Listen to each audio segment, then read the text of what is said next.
Hi everybody, it's Vicki with Mindful Minute, and today's reading is June 27th from the Book of Awakening, and it's called The Monkey and the River.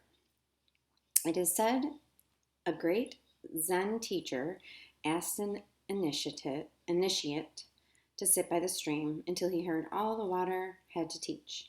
After days of bending his mind around the scene, a small monkey happened by, and in one seeming bound of joy splashed about in the stream. The initiate wept and returned to his teacher, who scolded him lovingly. The monkey heard, "You just listened." With the best of intentions, we often build false careers of studying the river without ever getting wet. In this way, we can ponder great philosophy without ever telling the truth, or analyze our pain without ever feeling it, or study holy places without ever making where we live sacred. In this way, we can build a cathedral on the water's edge, spending all our time keeping it clean. Or we can count our money or say our prayers without ever spending anything or ever feeling God's presence. In this way, we can play music or make love skillfully without ever feeling the music or our compassion or our passion.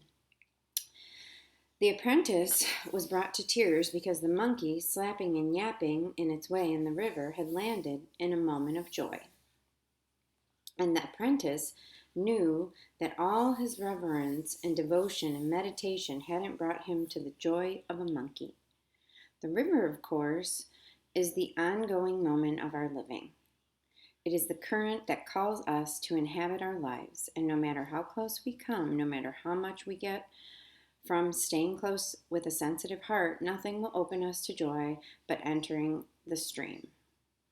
I once was on a screened-in porch on a lake I used to visit every summer for 20 years. My friend and I were watching it rain, as we had done countless times over the years. Suddenly, like that simple, beautiful monkey, my friend bounded up, slapped the screen door open, tracked his clothes, and jumped into the rain-filled lake. I watched like the apprentice, feeling the pain of always being dry, and then I shed my clothes and jumped in too.